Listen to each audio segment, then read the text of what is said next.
자, 양액재배 좀 보도록 할게요. 양액재배에서는 이런 좀 이 편견 선입관 이런 게 좀 있었어요. 어떤 거냐면 배드에는 미생물을 넣으면 안 된다라는 그런 거죠. 왜? 미생물이 배드를 분해할 테니 배드의 수명이 짧아진다는 거예요. 예. 그리고 미생물을 배양하고 나면 그 배양액이 pH나 EC가 안 맞기 때문에 그거 넣으면 안 돼. 뭐 이런 이야기들이었죠. 근데 그것은 초창기 때 그 양액재배가 시작되는 초창기 때 아마 만들어졌던 이야기 같고요. KM은 배드를 분해하거나 그러진 않아요. 오히려 배드가 수명이 길어지더라. 이걸 제가 많이 느낍니다. 배드 그 양액재배 농가에서요. 자, 왜 그러냐면 배드에 우리가 양액이라는 양분을 넣어주지 않습니까? 근데 이 양분을 계속 넣어주면서 다른 유익균을 뭐 넣어주지 않으면요, 그 양분이 있기 때문에 유해균류가 증식을 하게 돼 있어요, 배드에. 그리고 버섯이나 곰팡이가 피어요. 많이들 경험하시잖아요, 여러분. 그런 것 때문에 배드의 수명이 짧아지는 거예요. 근데 KM을 넣어주면 어떻게 되느냐? 일단 유해균류가 억제가 됩니다. 그리고 배드에 버섯이나 곰팡이 찾아보기가 힘들어요. 그만큼 배드가 깨끗하다는 이야기죠. 배드가 깨끗하다는 이야기는 뿌리에 좋은 영향을 주니까 작물이 그만큼 더 잘 된다는 이야기예요. 그리고 배드의 수명이 길어집니다, 오히려. 그래서 KM을 넣으면 배드의 수명이 짧아지는 거 이거 아닙니다. 배드의 수명이 오히려 길어지더라. 이렇게 여러분께 말씀드리고 싶고요. 그 다음에 이제 아까 말씀드린 pH나 EC 같은 경우에 뭐 pH가 너무 높게 나오면 곤란하겠지만요, KM을 배양을 해보면 pH가 한 6에서 7 정도 나와요. 한 3, 4일 정도 이렇게 배양을 해보면요, 항상 똑같지 않아요. 그 이유는 어떤 작균이 조금 자랐냐, 또 어떤 비료가 들어갔냐에 따라서 다 다를 수 있는 부분이거든요. 그래서 한 6에서 7 정도 이렇게 떨어지는데요, 여러분들이 좀 안정적인 pH를 요구한다면요, 이렇게 하세요. 뭐냐면 배양을 하실 때 그 기포 발생기를 써서 이렇게 하시는 경우가 있죠. 공기를 끌어다가 공기를 넣어서 보글보글 해주는 방법. 이 방법보다는 수중 펌프를 이용하는 방식을 쓰세요. 앞선 강의에서 제가 다 설명드렸죠. 수중 펌프를 이용해서 수중 펌프로 물을 교반하면서 공기가 유입되게 하는 방법, 이 방법으로 하시기 바랍니다. 그러면 이 정화제형 기포 발생기는 공기를 끌어다 넣는 방식이기 때문에 아무래도 작균이 조금 더 유입이 돼요.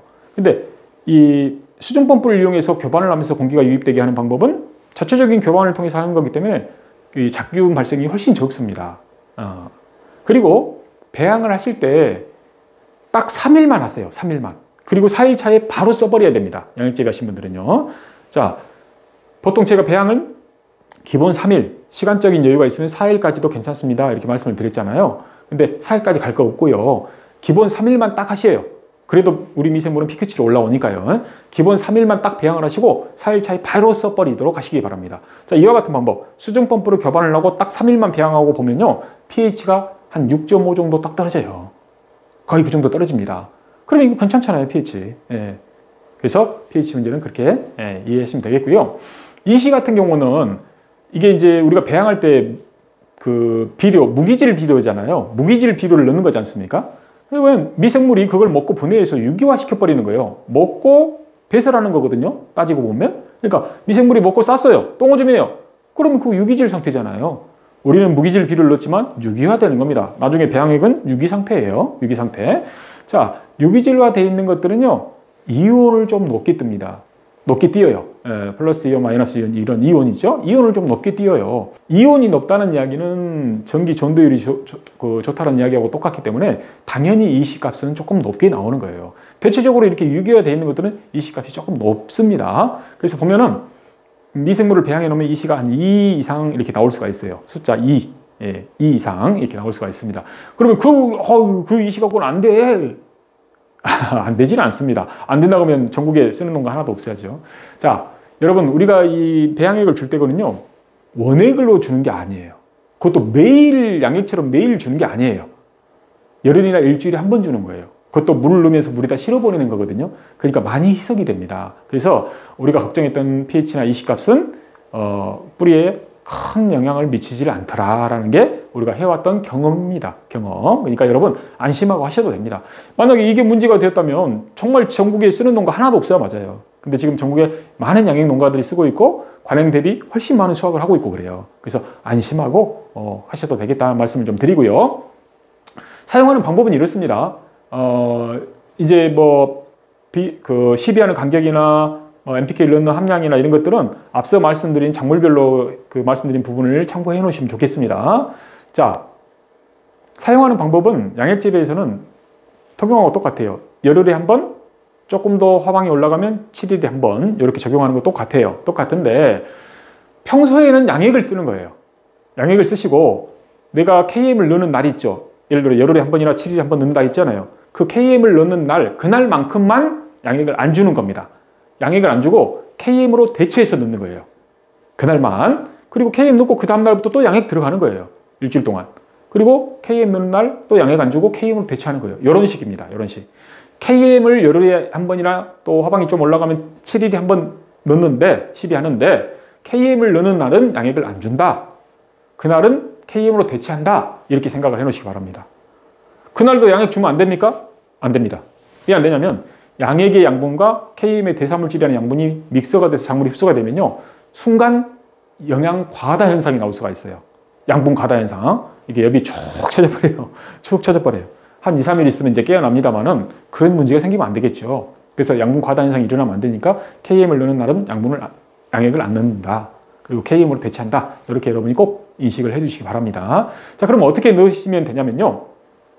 양액을 안 넣으니까 이제 물을 넣고 물을 타고 들어갈 수 있도록 해줘야 되겠죠. 근데 이때 중요한 게 있어요. 뭐가 중요하냐면 물양입니다. 물의 양. 예, 보통 양액을 넣을 때 보면 물이 꽤 들어가요. 그래서 배들을 적시고 빠져나오죠. 그럼 이거 이제 퇴수하잖아요. 폐수하잖아요. 그래서 많은 어떤 양분들이 이렇게 버려지게 되는데 KM도 그렇게 똑같이 줘버리면요. 미생물과 대사물질이 많이 빠져나와서 버리게 된다. 이런 격이 되지 않습니까? 그러면 곤란해요. 작물은 일부만 먹고 나머지는 버린다. 이렇게 되는 거니까요. 그래서 KM을 주는 그날만큼만은 물량을 조금 줄이세요. 어느 정도냐면 배드는 적시되 빠져나오지 않을 정도. 그러면 내가 감각적으로 어느 정도 줄이면 되겠구나라는 걸 딱 느끼시겠잖아요. 그죠? 그 정도 물량으로 좀 줄이시라는 거예요. 그렇게 줄여놓은 상태에서 자, 자동으로 넣을 수 있는 집이 있고 자동이 안 돼서 수동으로 넣어야 되는 집이 있고 그래요. 집집마다 이 양액 설비가 좀 다를 수가 있으니까요. 보통 우리 집은 보조 탱크가 하나 있어요. 그래서 그 보조 탱크에다가 미생물을 넣고요. 자동 조절하면 이렇게 물 타고 자동으로 들어갈 수 있네요 하시면 그렇게 자동으로 하는 게 훨씬 편하겠죠. 근데 이런 경우 우리 집은 보조 탱크도 없고 이거 조절을 안 되네요. 그러신 분이 또 있어요. 그러신 분은 물 넣어주면서 이제 수동으로 조치를 해주셔야 돼요. 어떻게 하냐면 혼합 탱크 있죠. 혼합 탱크 뚜껑을 열어요. 뚜껑을 열고 그 배양통에서 미생물을 수중 펌프로 쭉 빨아내 가지고요. 혼합 탱크에다 부어주면 돼요. 이렇게 하루에 3번 정도. 자동은 자동에 맞게 뭐 5번이든 6번이든 넣으면 되겠죠. 근데 수동으로는 여러 번 하기가 힘들잖아요. 그러니까 수동으로 하시는 분은 하루에 3번 정도로 나눠서 그렇게 부어주세요. 그러면 물 타고 들어갈 수 있겠죠. 그래서 자동이든 수동이든 다 할 수 있습니다. 중요한 것은 물량을 좀 줄여주셔야 된다라는 거, 그 부분만 좀 참고하시고요. 자, 양액재배에서 이런 질문을 많이 해요. 자, 그러면 양액을 좀 줄이고 KM을 좀 늘리면 안 될까요? 라고 물어보신 분들이 꽤 많아요. 이 질문은요, KM을 넣었더니 그만큼 효과가 있구나라는 걸 느꼈기 때문에 이제 그런 질문을 하시는 거겠죠. 자, 그런 경우는 이렇게 하실 수가 있어요. KM을 배양하려면 양액재배에서는 딱 3일만 배양하시라 했잖아요. 그죠? 이 3일 동안 배양하는 이 기간 동안에는 양액을 넣어주는 거예요. 양액을. 그리고 배양이 끝나면 양액 안 넣고 바로 KM으로 대체. 예. 그리고 그 다음날 바로 또 배양 들어가는 거예요. 배양 들어가서 배양하는 3일 동안 양액. 그리고 배양 끝나면 바로 KM. 그리고 그 다음날부터 또 양액. 배양하는 동안 양액. 양액 배양 끝나면 바로 KM. 이런 식이죠. 그러면 3일간 양액, 그 사이에 KM, 3일간 양액, 그 사이에 KM, 3일간 양액, 그 사이에 KM 이런 식으로 들어갈 수가 있겠죠. 그러면 평소에 우리가 KM을 주던 것보다 2배 이상으로 늘릴 수가 있죠. 그리고 양액을 확 줄일 수가 있겠죠. 그러면 비용에서도 꽤 차이를 낼 수가 있어요.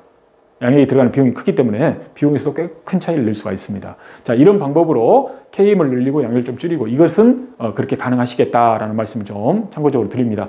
자, 이 부분에서 양액재배를 하시면요. 기존 그 양액만 갖고 하는 것보다도 훨씬 수령이 길어질 수 있다고 말씀드렸죠. 이거 길어진 만큼 많은 수확을 하게 되고요. 화방이 올라갈수록 그 뭐 품질이 떨어지거나 이런 거 없어요. 화방 올라가도 거의 안정적인 품질이 나옵니다. 그래서 경매가가 최상으로 계속 유지가 되는 거 이걸 바라고 하는 거겠잖아요. 그래서 양액재배 농가께서도 조금 번거로운 것 같지만 꼭 배양을 해서 경험을 한번 해보시면 좋겠다. 하는 말씀을 좀 참고적으로 좀 드립니다.